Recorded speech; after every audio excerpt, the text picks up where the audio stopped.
चैत्र का महीना, प्रातः काल समय, बड़ी सुंदर शीतल मन सुगंध वायु चल रही है। भगवान राम आवाज लगाते हैं, ओ भैया केवट नौका तो लिया। वो जानता सब है, जैसे कल बताई थी बात ना कि पहरा देने में साथ रहा, उसे सब पता है, जानबूझ करके मुंह उधर किए नौका चला रहा है। प्रभु जब पुकारेंगे तो हम सुनेंगे, ऐसा मालूम होगा मानो हम जानते नहीं थे। भाई उठा बैठी मत करो बच्चियां, देखो इधर आगे फिर मत बैठा करो, तुमको ये थोड़ा माताएं आप लोग सीखो, बच्चियां कोई आगे ऐसी मत बैठो जिनको उठना हो। वो भगवान राम पुकार, केवट को पता सब है। वो कहता हाँ कितनी मौज आ जा रही, कैसी बढ़िया शीतल मन सुगंध वायु बह रही। भगवान राम पुकारते हैं, बड़ी मुश्किल को सुनता है।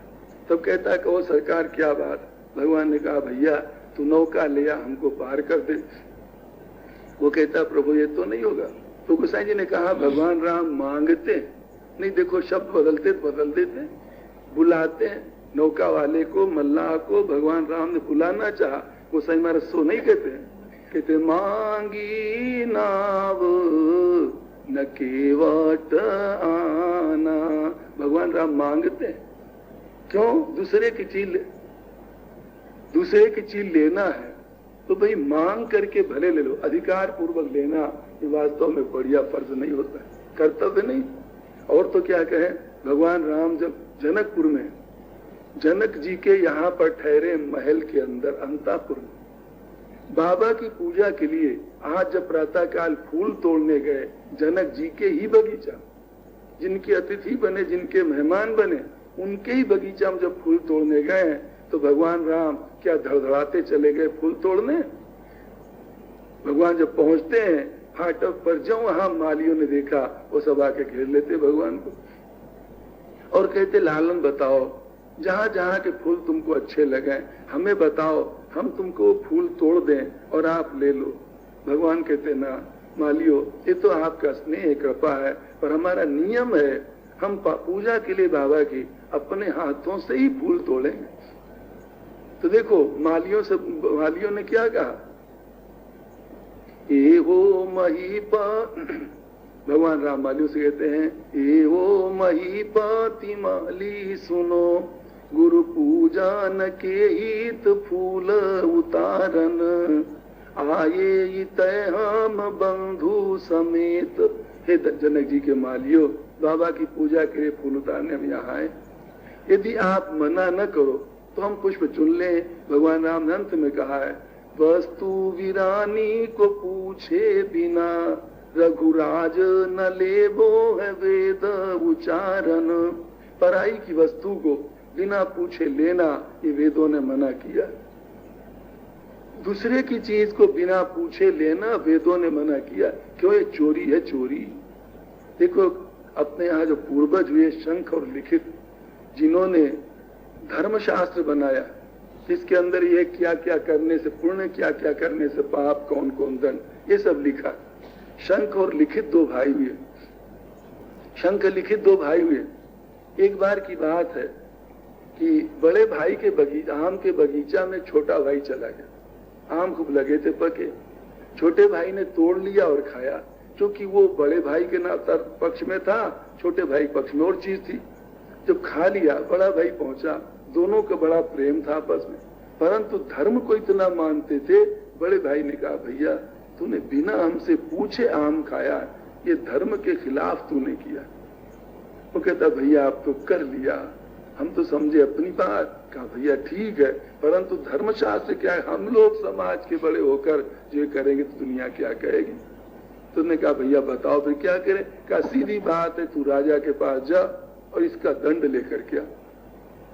भाई जाता राजा के पास, उसने देखा उनकी शराफत को। वो कहा महाराज इसमें कोई खास बात नहीं। कहते ना हमारे भाई ने कहा है हमें दंड दो जिसका होता है। राजा यहाँ तक कहता है राजा का अधिकार है, वो चाहे दंड दे चाहे छोड़ दे, हम छूट दिए दे रहे।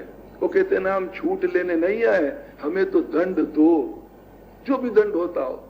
राजा ने कहा महाराज क्या कहे, आप नहीं मानते, इसका तो दंड यही है जिस हाथ से चोरी की गई वो हाथ काटा जाए। कहा ठीक है। बड़े भाई, छोटे भाई ने क्या किया, राजा ने तलवार चलाई और हाथ दोनों काट दिया उसके। दोनों हाथ कटे, खून बहते हुए वो आता है बड़े भाई के सामने भैया देखो हम दंड ले आए, सजा ले आए। बड़े भाई ने कहा अच्छा भैया तूने बहुत अच्छा किया, अब तू जा अपने पितरों को जल दिया नदी में जाकर के, तुम जाके जल दिया। वो कहता भैया हाथ तो है नहीं। कहते हम कहते हैं ना तू जाके जल दिया। नदी में जाता है, डुबकी लगाई जो जल देने के लिए, डुबकी लगाते जब निकला तो दोनों के दोनों हाथ जो के तो हो जाते। तब से उस नदी का नाम बाहुका नदी पड़ा। और उन दोनों को लिखा हुआ धर्मशास्त्र माना जाता है। बात क्या थी? दूसरे की चीज बिना पूछे नहीं लेना। तो मालियों से भगवान राम ने कहा, यद्यपि माली जिनके हैं उनके भगवान राम अतिथि बने, महल के अंदर ठहरे, पर फिर भी भगवान कहते ना बिना पूछे हम नहीं लेंगे। मालियों ने आगे चल के बहुत आग्रह किया, तो दोना बना दिया, भगवान के हाथ दे दिया, पर भगवान राम अपने हाथ तोड़ते हैं, चुनते हैं। इसलिए भाइयों यहाँ पर भगवान राम सोचते हैं जब नौका इसकी है, भले हमारे पिताजी के राज के अंतर्गत है, परंतु बिना पूछे लेना ये उचित नहीं है। इसलिए गोसाई मैंने पहले ही कहा भगवान राम ने मांगा, मांगी नाव न केवट आना। भगवान राम नौका मांगी और केवट लाता नहीं, जैसा कल भाव बताए थे। इसके बाद गोसाई महाराज कहते यहाँ एक बात और ध्यान दे, कल जल्दी जरा से बात कही थी। बात ये जो केवट कहता हम आपका मरम को जान गए, तो मरम क्या है भाई? एक बात तो यह है कि आपके चरणों की धूल जिसमें लग जाती है वो लुगाई बन जाती है। तो आपके चरणों की धूल करम आती है, इस मरम को हम जान गए, पर वास्तव में मरम नहीं, क्योंकि तो सभी जानते हैं। अहिल्या को उद्धार जब से भगवान राम ने किया तब से सारे देश में ये चर्चा बात की बात फैल गई थी कि राम के चरणों की धूल बड़ी करम आती।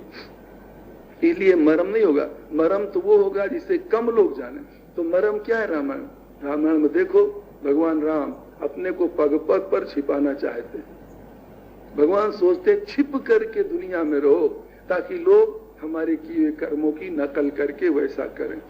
अगर पग पग पर जानेंगे कि भगवान है तो हमारे कर्मों की नकल कौन करना चाहेगा? अरे अब भी लोग कह देते हैं ना, किसी से कहो राम और भरत सरीखे रहो, तो जानते लोग क्या, महाराज हम भगवान थोड़ी, चट से ऐसा कह के फिर छुटा लेंगे। सीता जैसे थी, भगवान साथ जैसे बर्ताव था वैसे रहो, महाराज हम सीता जी थोड़ी। ये सब क्या है? ये मन की बुजदिली का था। इसलिए भगवान राम पग पग पर अपने को छिपाते हैं। तो जहां कोई जानने लगता उनकी महिमा को, वहां छिपाने की कोशिश करते हैं। जनक जी ने जब देखा, राम को पहचाना, समझ गए वो। विश्वामित्र से तुरंत कहते हैं, मुनि हमें तो लगता है ब्रह्म जो निगम नेति करी गावा। वेद ने जिस ब्रह्म को नेति करके कहा है, हमें लगता है उभय बेश धरी की सोई आवा। ये वही ब्रह्म दो शक्लों में सामने हमारे है। तो कहो राजन मुनि ठीक है ना? ये विश्वास कहते कहो ठीक है ना? विश्वास तो मन में था ही, वाह हमारा राम कितना असली हीरा, बिल्कुल विशुद्ध परमात्मा आज हमें मिल गया शिक्षक रूप में। उनके मन में बड़ी मौज है। जब मौज है तो वो कहने लगे, कहा मुनि बिहासी कहे वो नृपनी का। राजन तुमने जो कहा है बहुत अच्छा कहा। तुम कहते हो दोनों ब्रह्म है, हम कहते ब्रह्म क्या? ब्रह्म के बाप समझो, क्योंकि हमारे साथ तो रात दिन है, इनकी चेष्टाएं देखते हैं। कारण ये प्रिय सबही जहां लगी प्राणी। हम देख रहे रात दिन जिनके अंदर श्वास चल रही है, स्त्री पुरुष कीड़ा मकोड़ा पशु पक्षी कोई भी हो, वो सब इनको चाहते हैं, प्यार करते हैं। संसार में सबको कौन प्यारा है? परमात्मा को छोड़ के कोई सबको प्यारा नहीं। रात दिन जो सुख के पीछे पड़े हो ना, ये सुख क्या है? सुख वास्तव में परमात्मा का ही स्वरूप। तो विश्वामित्र जी भगवान राम का ऐश्वर्य बताने जा रहे हैं कि तो ब्रह्म से ही बढ़ करके समझो। भाई इतने पर हुआ क्या? मन मुस्काई राम सुनी बानी। भगवान राम थोड़ा सा मुस्कुरा दिए, जरा सा मुस्कुराए। मुस्कुराने का मतलब क्या था? मुस्कुराने का मतलब था विश्वामित्र जी के प्रति कि बाबा ये तो जनक जी ब्रह्म ज्ञानी संत है, इनको सब ब्रह्म दिखाई देता तो हम भी ब्रह्म लगते हैं। इसलिए बाबा तुम इनके कहने मत आना। राम आंख मत मूंदो भाई, सावधान बैठो। इनको सब जब ब्रह्म दिखाई देता है तो हम भी इनको ब्रह्म लगेंगे। इसलिए बाबा इनकी बात में आना ना आना, हम तो आपके शिष्य हैं। ये भगवान की हंसी का तात्पर्य, क्योंकि रामायण में ऐसा गाई होता है, भगवान जहां जहां हंसे वहां कोई न कोई फंसे जरूर। एक कहावत है, भगवान हंसे तो जीव फंसे और संत हंसे तो भगवान फंसे, कहावत है। मनो परमात्मा को पाया हुआ कोई चुकोटी का संत किसी के प्रति प्रसन्न हो जाए तो परमात्मा को मिला देगा। तो संत हंसे तो भगवान फंसे और भगवान किसी के आगे हंसे तो समझो वो फंसा। कहो क्यों? भगवान की हंसी को माया कहा है। जहाँ विराट स्वरूप का वर्णन किया मंदोदरी ने तो क्या कहा है? माया हास बाहु दीग पाला। परमात्मा की हंसी माया है। यहाँ भगवान राम जरा सा हंसे, इस हंसने मात्र से विश्वामित्र जी पर माया लगी। वो कहने तो जा रहे थे, ये प्रिय सबाई जहाँ लगी प्राणी। ये सबको प्यारे जहाँ तक की प्राणी है, जिनके अंदर श्वास चलता है। भाई क्यों करते हो दिलाज, बैठ जाओ चुप, मत करो कुछ। ये प्रिय सबाई जहाँ लगी प्राण, सुनने में मन लगाओ। हम ऐसे श्रोता चाहते हैं, बिल्कुल दत्त। जो विश्वामित्र ईश्वर बताने लगे तो भगवान राम हंसे। हंसते क्या हुआ? विश्वामित्र जी की बुद्धि पर माया लगी, और जब माया लगी आगे वर्णन करना बिल्कुल बदल दिया। कहने तो जा रहे थे ब्रह्म है, आगे क्या कहते हैं? कोशल मणि दशरथ के जाए। देखो कहा तो कहने जा रहे थे भगवान है, ब्रह्म परमात्मा, ये उनका मन था कहने। पर जो भगवान हंसे उनकी बुद्धि पर माया लगी, अब दुनियावी परिचय देने लगे। कोशल मणि दशरथ के जाए मम हित लागी नरेश पठाए। क्या कहे राजन, ये तो दशरथ जी के पुत्र हैं, हमारे हित के लिए, यज्ञ की रक्षा के लिए इनके पिताजी ने हमारे साथ भेजा। ये माया लगी। तुम्हें कह रहे थे और कई जगह रामायण में आएगा, भगवान अपना ऐश्वर्य बहुत छिपाते, कोई हमें समझ न पावे कि हम परमात्मा है। परमात्मा है, इसलिए मरम क्या होगा? मरम यही है राम का, जो उनके भगवत पना को समझ ले, मानो मरम जान लिया। अस्तु जो केवट कहता है हम तुम्हारे मरम को जान गए, तो जाना कैसे? कल बताया था ना, लक्ष्मण जी ने कहा नहीं ब्रह्म है, भगवान है, इन्हें केवट कहता हम तुम्हारे मरम को जान गए। जब मरम को जान गए तो प्रभु एक बात जरूर है, अब जब तक आपके चरणों की रज हम धो नहीं लेंगे तब तक आपको हम पार नहीं उतारेंगे। तो कहता मानु चरण कमल रज कहाँ सब कहाई मानुष करानी मुरी कछुआई। आपकी रज को ऐसा कहते, चरणों में लगी धूल को, ये मनुष्य बना देने की जड़ी बूटी। इसका अर्थ क्यों ले लें? केवट का आध्यात्मिक अर्थ ले लें। यदि किसी को मनुष्य बनना है तो आपके चरणों की रज का सेवन करे, आपके चरणों की धूल की उपासना करे। नहीं तो देखने में तो सभी मनुष्य, संसार जितने देखो 3-4 अरब, सब देखने में सब मनुष्य लगते हैं, पर करनी से देखो छाटो तो कोई बिरले मनुष्य मिलेंगे। ज्यादातर क्या मिलेंगे? 2 पैर वाले होते हुए भी 4 पैर वाले सब मिलेंगे। गोसाई मेरा विनय पत्रिका हम कहेंगे, ते नर नरक रूप जीवित जग भव बंधन पद विमुख अभागी इत्यादि करके कहा। उसमें आगे बताएंगे, निष्भाषा रुचि पाप अशुचि मन खल मति मलिन निगम पथ त्यागी। नहीं सत्संग कथा नहीं हरि की, नहीं सत्संग भजन नहीं हरि को, श्रवण राम कथा अनुरागी। शूकर स्वान श्रृगाल सरिस जन, वो मनुष्य कुत्ता गधा घोड़ा के समान है। जनमत जगत जननी दुख लागी, केवल माँ को कष्ट देने के लिए जन्मे थे, वास्तव में तो पशु है, पशु।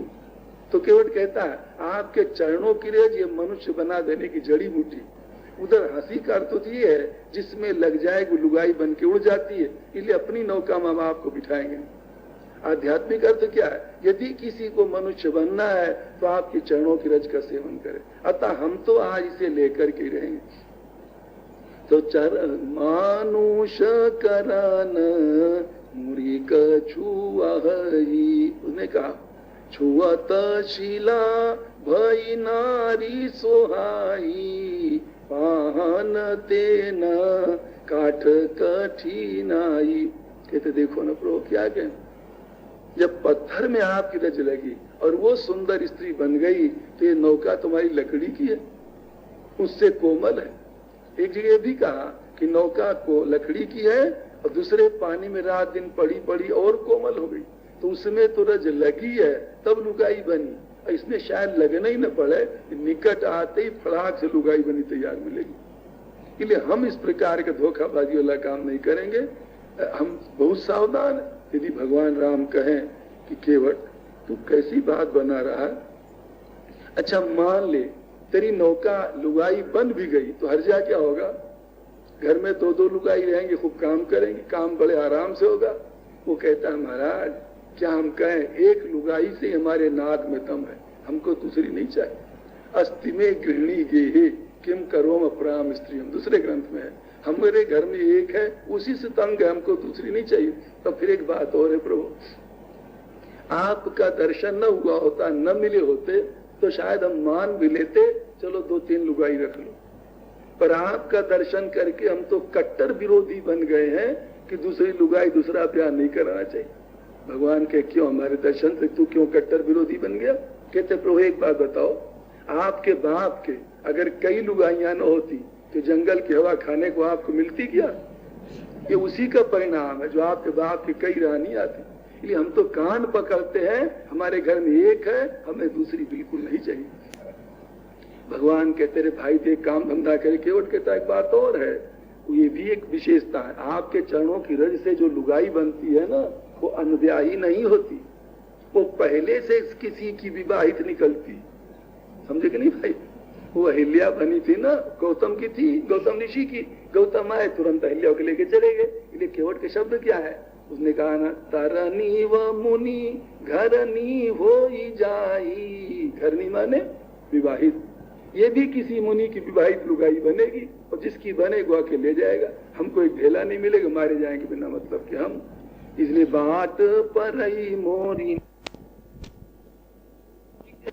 हम अपने बच्चों को वेद भी नहीं पढ़ा सकते, पुरोहित वाला काम सिखाने का पूजा पाठ वाला भी नहीं पढ़ा सकते, इसी से हमारा सारा परिवार चलता है, यही प्रतिपालन। और आप ध्यान दो थोड़ा, आप हमारे पीछे क्यों पड़े हो, हमारे पीछे क्यों पड़े? जो भगवान राम से केवट कहेगा ना कि जो आपकी नौका थी, निषाद ने आपको सब कुछ सौंप दिया, तो हमसे मांग क्यों रहे? भगवान कहेंगे जो हमने पिता के राज्य पर अपना अधिकार नहीं माना, चल दिए छोड़ के, तो हम तेरी इस नौका को अपना कैसा माने और अधिकार को कैसे लें? तो केवट कहेगा प्रभु अगर साधु धर्म का पालन करते हो तो साधु के लिए कहाँ लिखा है, यहाँ से थोड़ी दूर पर गंगा जी ने घुटना घुटना भर पानी, तो वहां से तो आप जाना नहीं चाहते और खाम हमारे नैया डुबाने के पीछे पड़े हुए। अगर यही बात है, साधुता का पालन करना चाहते हो तो वहां चले जाओ, यही घाट से थोड़ी की दूरी है, कटिलो जल था दिखाई, हुसैन जी ने कविता में लिखा, यहाँ से थोड़ी दूर पर थोड़ा थोड़ा पानी गंगा जी में है, चलो हम दिखा देंगे, वहां से पार उतर जाओ, हमारी नौका पीछे क्यों पड़े? भगवान राम कहे भैया तो उतार दे सीता जी आदि साथ में, तो केवट कहता ना तो आपके पास तो कई धंधा है उतरने के, हमारे पास जीविका चलाने कोई धंधा और नहीं। आपके पास कौन है? देखो आप पैर बढ़ाना जानते हो कि नहीं? बलि की यज्ञ में पैर बढ़ाया कि नहीं? 3 कदमों में सारे पृथ्वी मंडल, सारे भूमंडल को नाप डाला। तो आप तो पैर बढ़ाना जानते हो, क्यों न उपाय कर लो, पैर लंबा करो, एक पैर इधर रखो, एक पैर गंगा जी के उधर रखो, और लक्ष्मण जी को सीता जी को गुड्डा गुड्डी सरीखे उठा उधर रख दो, सीधे पैर समेट लो। तो आपको तो पैर बढ़ाना भी आता है, हमें तो कोई धंधा नहीं जीविका चलाने। इसी से दिन भर हम यात्री उतारते हैं, जो कुछ पैसा मिलता है नमक तेल खरीदते हैं, और रात के समय गंगा जी में इसे डाले रखते हैं, इसी में मछली माल के इकट्ठा करते, दिन में वही खा के पेट भरते, और हमारे कोई धंधा नहीं। फिर आपके और धंधा है, आप धनुष बाण चलाना भी जानते हो, धनुष पर बाण आप चढ़ाओ, एक बाण मारो, गंगा जी सूखी मिलेगी। तो आपके पास तो गंगा जी से पार होने के कई साधन है, पर सच में दयामय हमारे पास कौन साधन? कोई साधन नहीं। इसलिए जो प्रभु अवशी पार गा चाहू, तो मोहि पद पदुम पखारन कहू। यदि प्रभु आप अवश्य पार जाना चाहते हो, तो अगर केवल टहलने जा रहे हो कोई आवारात गर्दी कर रहे हो, तफरी करने जा रहे हो, तब तो व्यर्थ अपनी करामाती धूल क्यों गमाओ। अभी सुमंत होंगे, रथ खड़ा होगा और जल्दी लौट जाओ, ठंडे ठंडे अयोध्या पहुंच जाओगे। पर यदि जरूर पार जाना है, बहुत ही आवश्यक है, तो सीधी बात है, चरण धुला लो तब पार जा सकते। भगवान के अच्छा, इसका मतलब कि चरण धुल जाए तो तू पार तो आते। कहता हाँ, तो भगवान के अच्छा, तो हम निषाद से कह दे, वो हमारे चरण धो लेंगे तब तो तू उतार देगा। लक्ष्मण धो ले तो उतार देगा। कहता ना, कोई धोए हम नहीं उतारेंगे। क्यों? एक तो ये आज तक सूखे मरना था तो घाट पर हम मरे हैं 50 वर्षों से। आज जब माला माल होने के दिन आया, जब बहुत बड़ा जजमान मिला, समझे, कमाने के दिन आया, तो बीच में ये लक्ष्मण जी निषाद कूद पड़े, ये हम नहीं होने देंगे। ठेका का पैसा हम भरे घाट का, इसलिए हमसे पैर धुलाने को। पुनः प्रभु एक बात और सोचो, निषाद के मन में इस नौका को लेकर के हमदर्दी क्या होगी ज्यादा। इनके बाप का क्या जाए, ये लुगाई बन जाओ चाहे लुगावा बन जाओ, इनका नुकसान क्या होगा।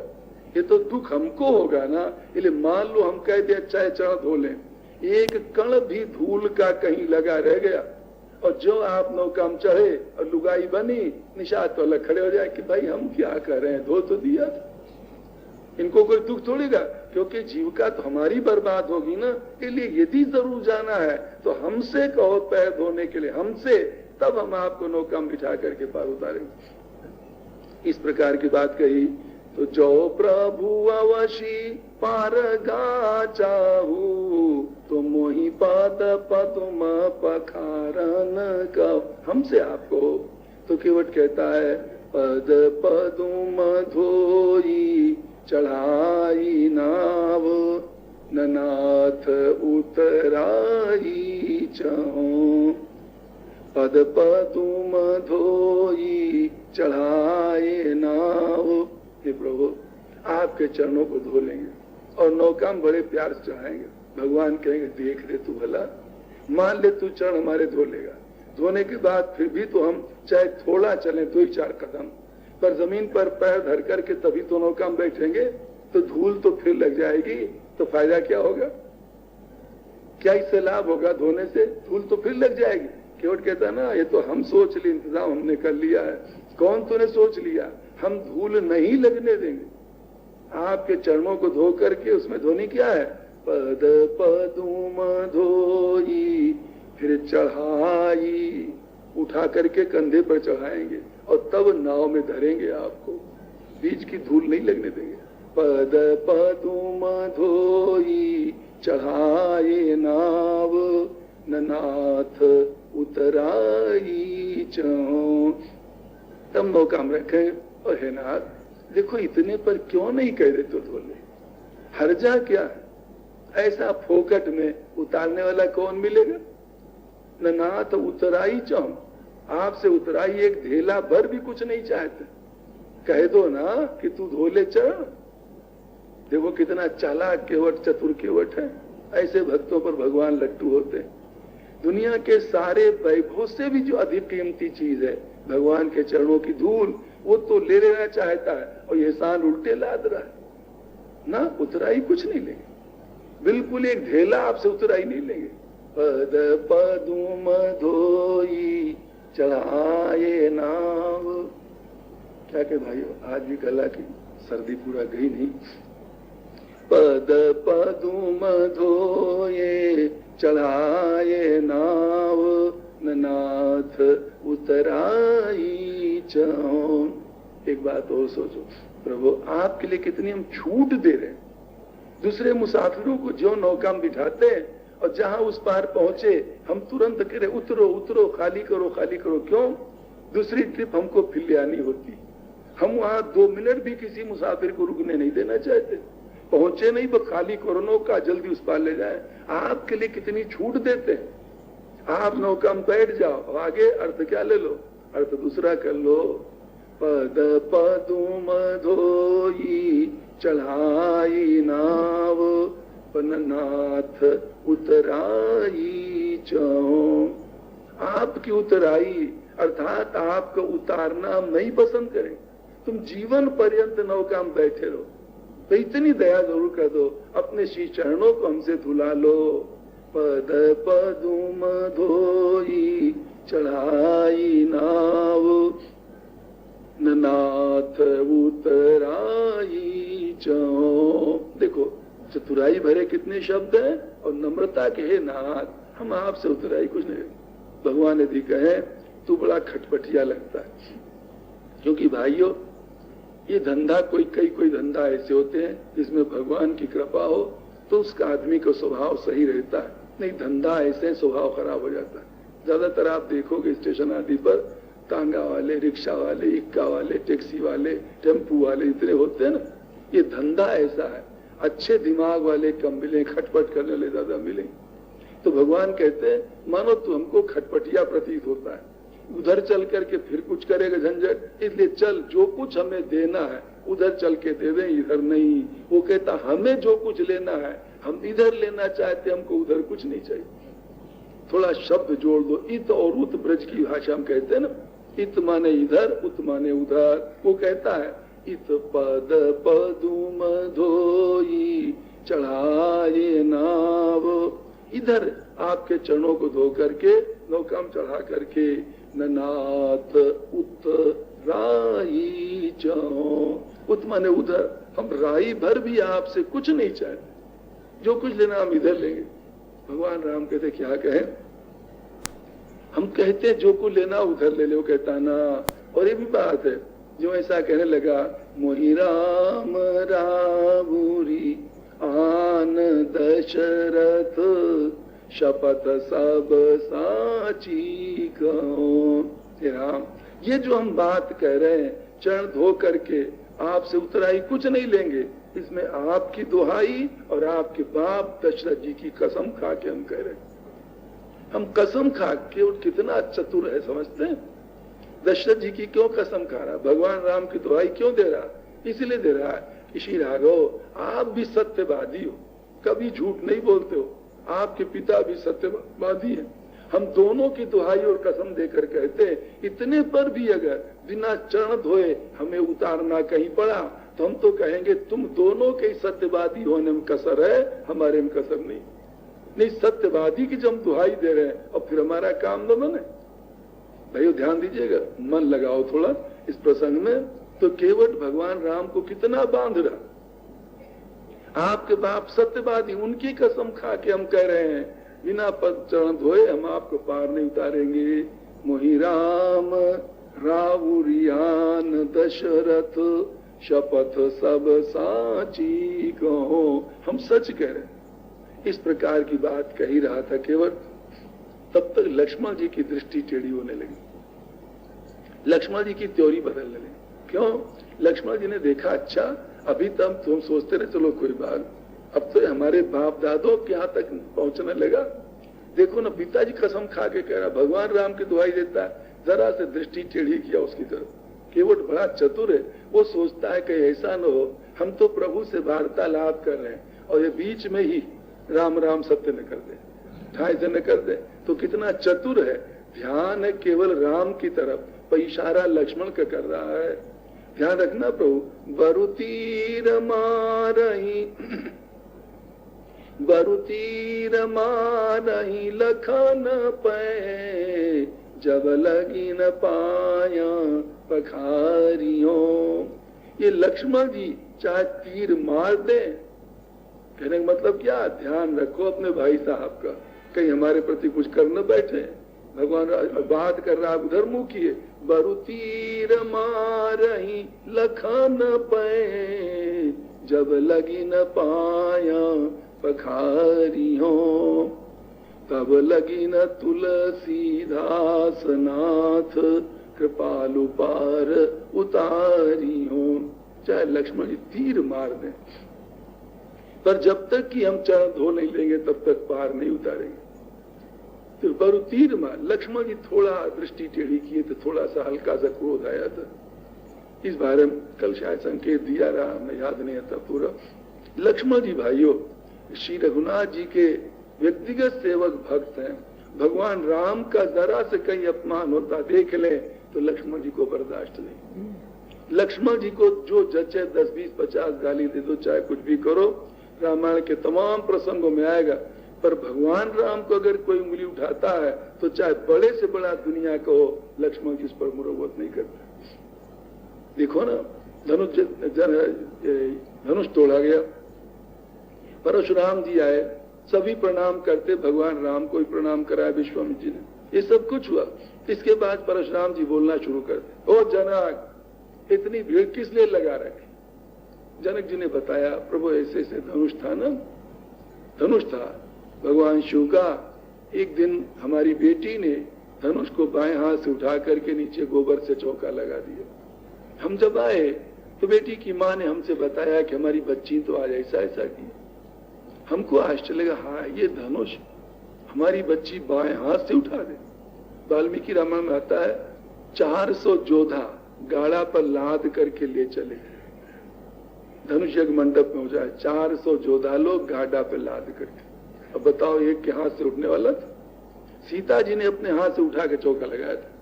जनक जी ने जब सुना, उनके मन में हुआ, हमारी बच्ची कोई दुनियादार तरीके बच्ची नहीं, ये कोई विशेष शक्ति संपन्न देवी। इसलिए उन्होंने प्रतिज्ञा किया कि अब आज हम प्रतिज्ञा करते हैं, जो इस धनुष को तोड़ देगा उसी के साथ अपनी बच्ची का ब्याह करेंगे। परशुराम जी को बात बताई, इसलिए महाराज आज उसी का आयोजन था धनुष तोड़ने का, और इसीलिए सब भीड़ लगी। ये बात कही, परशुराम जी को बड़ा क्रोध आता है। फिर देखा तो धनुष तोड़ा पड़ा, बहुत कुपित होकर बोलते, सारे जनकपुर की सभा डर गई। भगवान राम एक ऐसे हैं जिन पर कुछ असर नहीं, समझे? उनके लिए न कोई हर्ष है न शोक। धनुष तोड़ा था, न कोई खुशी हुई, और परशुराम सही के तूफानी बाबा आ गए तो कोई डर भी दे लबर करे। और आती डर उतर देत न प्राण। और जितने लोग वहां के थे सब के सब डर गए थे, जो जवाब नहीं दे सकते थे कुछ। भगवान राम तो बोलते हैं कि महाराज कोई आपका ही दास होगा धनुष तोड़ने, भाई नींद कोई मत लेना हो, सीधे बैठो। क्या कहे, नींद का होना बड़ा वैसा लगता है। सीधे बैठने में थोड़ा नींद से बचत होती, नहीं तो कथा में क्या होता। सभी के लिए कहते जिसके नींद आती उसके लिए बताओ। कथा में नींद लेना एक प्रकार से पाप घेरता तब होता है। कहीं सुनी थी बात कि साग सब्जी बेचने वाला जो तौलता है ना डाड़ी में, तो अगर बराबर डाड़ी रहे तब तो समझो जितना तौल रहा उतना है, और ज्यादा झुकती डाड़ी दिखा दे तब, ज्यादा जिधर साग रखा उधर जमीन टच किए पलड़ा तराजू वाला, तो समझ लेना घर पर जाए बराबर निकले तब भी कुशल समझना। तो झुकती डाड़ी तौलने में खतरा है। ये कथा में जो ऐसे जहां किया ना, ये समझ लो खतरा है, नींद उसके सवार होगी। कहते हैं जब उसको कुंभकर्ण को मारा, 6 महीना सोता रहा, एक दिन जागता रहा, नींद आके रोने लगी भगवान राम के सामने, प्रभु हमारा जो खास अड्डा था वो आपने भंग कर दिया, अब हम कहाँ जाके रहे? ऐसे हंसी की बात है। तो भगवान राम ने कहीं कहा देवी क्या कहें, और तो तमाम जगह है ही है, पर कथा में जो बैठे और भाई मन लगा के न सुने तो उसी पर चढ़ बैठने जाके। तो हम सबसे कहते हैं, कोई एक ही पर नहीं कहते, जो भी नींद लेते हो मन लगा के सुने। जब ये भी जानते कईयों को परिस्थिति वशात आती, सोने का मौका नहीं मिला, कम सोए तब भी आती, पर मन ज्यादा लगाओ तो भैया सोनी जल्दी आ नहीं सकती। तो हम कह रहे थे उधर की बात परशुराम जी के बारे में, वहां पर आप ध्यान देंगे कि परशुराम जी जो अपमान करने लगे, सुनो राम जय स्यु धनु तोरा, साहस बाहु सम सोर कुमोरा, सो बिलगाव बिहाव समाजा न तुम्हारे जी। सब जिसने धनुष तोड़ा है राम, वो हमारा साहस बाहु के समान दुश्मन है, वो सभा छोड़ के अलग हो जाए। इतने पर जब कोई वो अलग नहीं होता तो परशुराम जी का ये भी अर्थ है, या तो सारी सभा उसको छोड़ के अलग हो जाए। वो साहस बाहु के समान हमारा दुश्मन है, शत्रु।